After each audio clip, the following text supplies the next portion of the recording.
Hey, what's up? It's Tati, and I got my predictions for the Revolution pay-per-view. Now, I'm not gonna lie, going into this pay-per-view after Dynamite, I was not feeling good about it. I didn't like how things came about on Wednesday.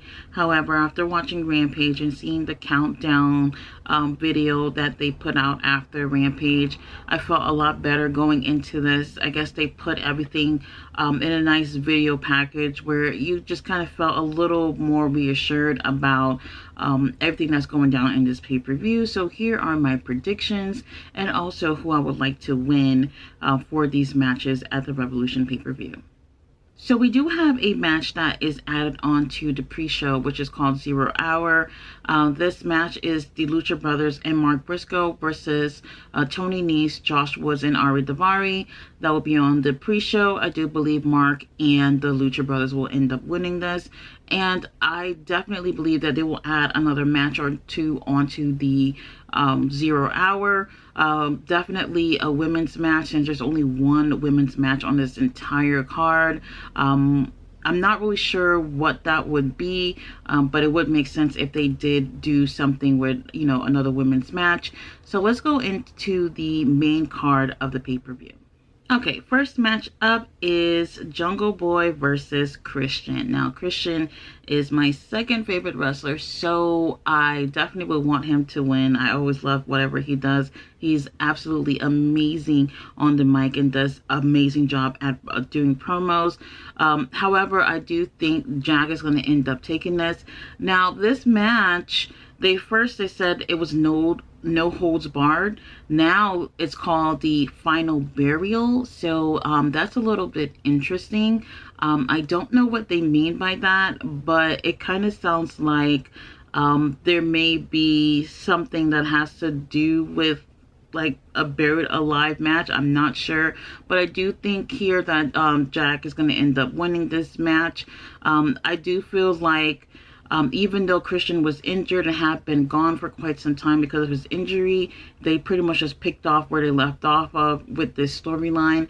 And I do think that even though it kind of feels like it's last minute, you still have a story behind it. And I'm interested to see how these two do in the ring. I definitely think that Jack is going to end up winning. Up next, Chris Jericho versus Ricky Starks. Now, at first on the graphic, it said JAS banned from ringside.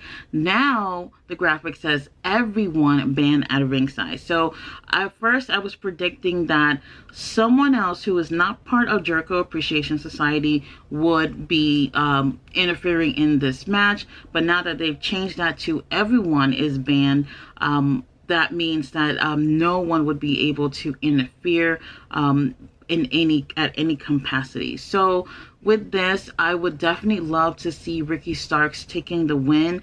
But for some reason, I just feel like Jericho, being a veteran and having so much experience in this business, he is going to pull out all the tricks that he could possibly pull out to end up winning this match.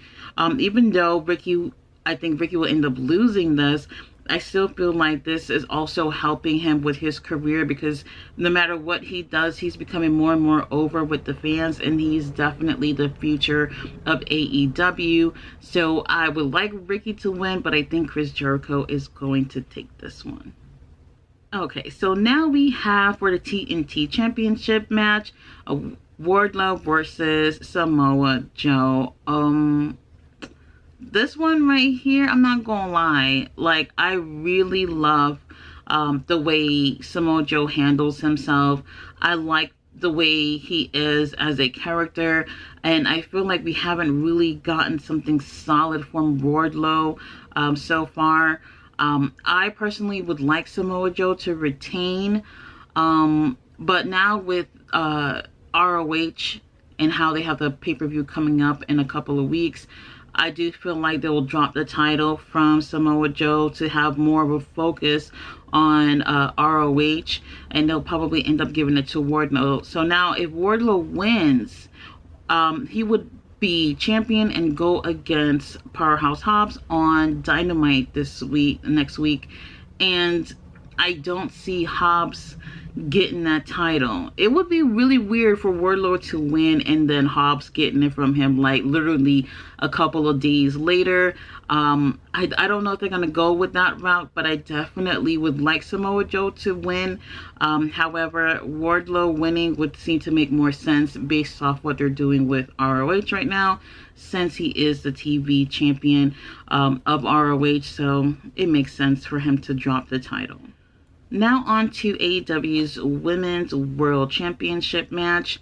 And to be honest, I like the three that they have for this match. So we have Saraya, Jamie Hayter, and Ruby Soho. I just do not like this storyline. I just feel like there's just no way that they should do a storyline sort of referencing WWE without having to say their name. Like, you got these girls on your roster. It should have been some type of other storyline going on without them having to say that they're outsiders, as if they're girls from WWE versus girls who are homegrown in AEW.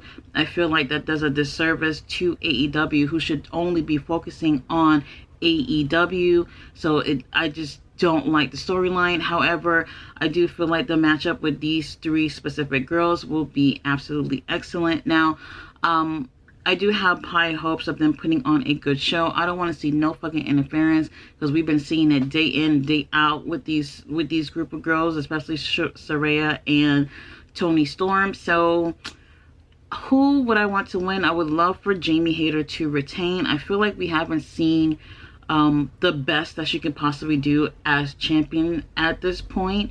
I think this storyline had a bit of a too much focus on with Saraya and Toni Storm, so we really haven't gotten able to see what Jamie Hayter can do. However, I would like Ruby Soho to win at the same time. I don't know who I don't know. I would love for Jamie to retain, but Ruby I would like to win too.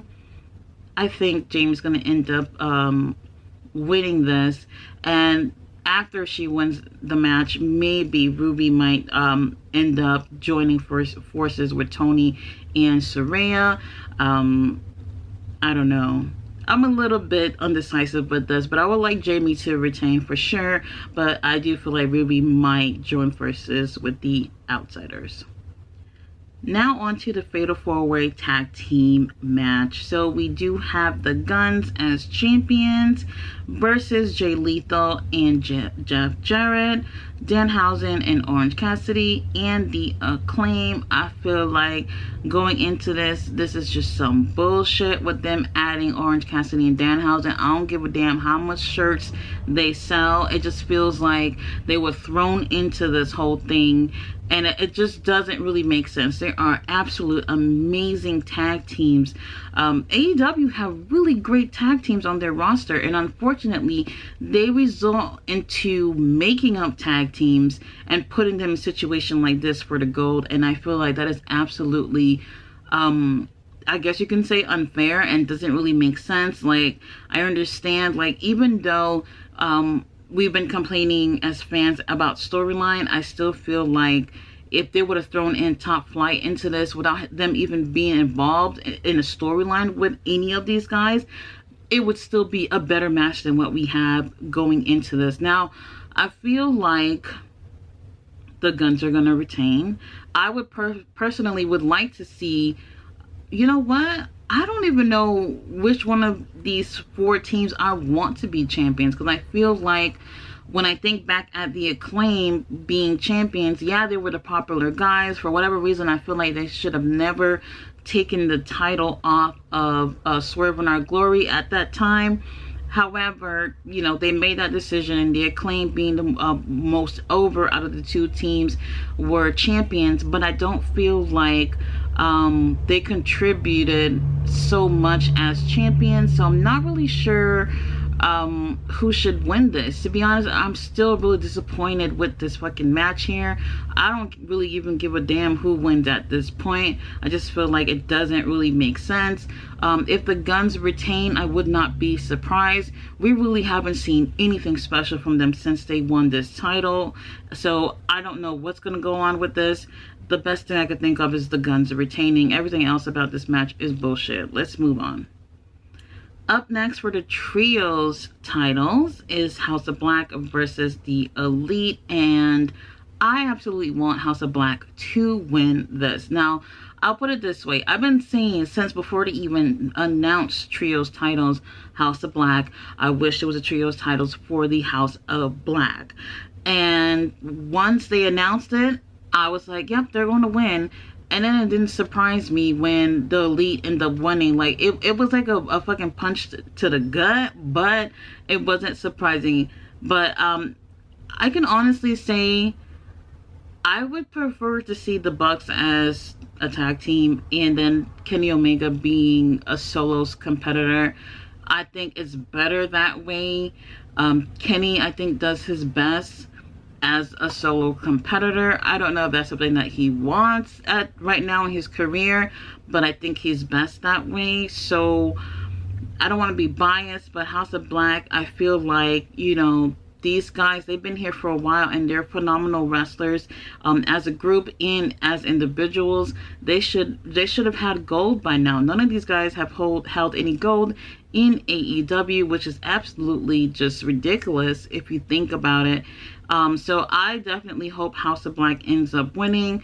I think it would make more sense. Now, the only thing I'm disappointed about is the lack of build coming into this. We only got to see like just a handful of interactions with these trios, and it's like, damn, I wish there was so much more going on coming into this pay-per-view, which kind of makes me feel like, since there was a lack of build coming into this, that the Elite will end up winning and it'll continue a storyline onto the next pay-per-view. And unfortunately, that's quite a bit away from, you know, this pay-per-view, but I do think here that the Elite's going to end up retaining, and I would have loved to see House of Black taking it. I just feel like because the lack of storyline, that it might be a little bit too soon, and we haven't seen as much as we will be able to see with these two trios. So definitely I think the Elite will win. On to the Texas Death match with Jon Moxley and Hangman Adam Page. Now, the first thing I want to say here is that I'm a little annoyed with people talking about Jon Moxley's always bleeding and he's always doing the most in his matches. The truth is, the people who are saying that are the people who remember Jon Moxley as Dean Ambrose, which does not reflect who he's been his entire career outside of the WWE. So I feel like what you're seeing now in AEW is who Jon Moxley was before before WWE. However, it is heightened up a little bit since he do have a lot of more creative freedom and he's able to do those things on national TV. Now, coming into this match, Jon Moxley, I do feel like he is really, really great at what he does, whether it's in the ring or, you know, with his promos. It's absolutely excellent. Hangman, on the other hand, I feel like he's improved in the ring. Yes, I do feel like he's improved with his promos. However, and I've said this before, he is not really convincing me. So his last promo that he did on Dynamite, everything he said were the right words. However, he lacked conviction. So it's like he's saying everything you want to hear, but you don't really feel it from him, what he's saying. So that right there still hasn't you know, made me a fan or whatever, but I do want to give credit where credit is due. He has been improving with this storyline with Moxley, so kudos to him with that. I would prefer for Jon Moxley to end up winning this. Now, I know a lot of people are saying that Moxley's going to lose so he can go on vacation or whatnot. But I still feel like these two are going to give a really great match. Probably going to be the second best match of the night. Me personally, I don't really see why Hangman will end up winning this. So I'm definitely going with Moxley for the win. On to the main event for the AEW World Championship match, which is an Iron Man match with Bryan Danielson and MJF. Now, for this right here, I do believe will be the match of the night. They really focus on this story. So this is the best story that they got going on at AEW. I do feel like they put a lot of attention to details in this storyline. what I really loved was on Dynamite how they end up closing the show. Nobody got physical with each other, and MJF didn't have to say a word, and Bryan Danielson was absolutely great delivering his promo, and I felt like that was the right way to go into this pay-per-view. So I really did enjoy that from Dynamite. That's one of the things that I enjoyed from Dynamite. And with this match here, I'm sorry to say this, as much as I want Bryan to be champion, MJF is definitely going to retain, or it's going to be a draw. I think it's more likely for it to be a draw. Coming into this match, Bryan Danielson definitely has the experience. He definitely has everything that it takes for him to really make it throughout an Iron Man match. MJF, I mean, I do think he got what it takes as well, but we've definitely seen more from Bryan where we could be more confident with him in this type of match. However, I do see MJF definitely still holding the gold at the end of the night. Now, I know there are people who are going to say, this is a perfect opportunity for CM Punk to come back and all that stuff. Now, while that might be nice or whatever, and I do like Punk, I just feel like that would, like, tonight would not be the best time if that was a possibility. I feel like this is going to be the match of the night. I'm so excited for this right here. So I really hope, you know, AEW don't ruin it. I'm okay with whoever wins this match for sure. Even though I want Bryan to win, if MJF wins, that's cool too. So I don't have any objections with that. But Bryan winning this, I just don't see it right now. Definitely not right now. But I definitely do believe that somewhere down the line, hopefully before the end of the year, Bryan will be holding this title. It really feels right for him to hold this, and I really feel like this storyline has definitely put Bryan, probably have changed some people's opinions about him. I know people think he might be boring or he's not that great on the mic. I do feel like this storyline right here has elevated him in those areas that people probably put him down in, but MJF will definitely retain. I do see this being a draw for sure. Guys, thanks so much for watching my video. I will be back tomorrow after the pay-per-view so you guys can see how wrong I was about everything. Bye.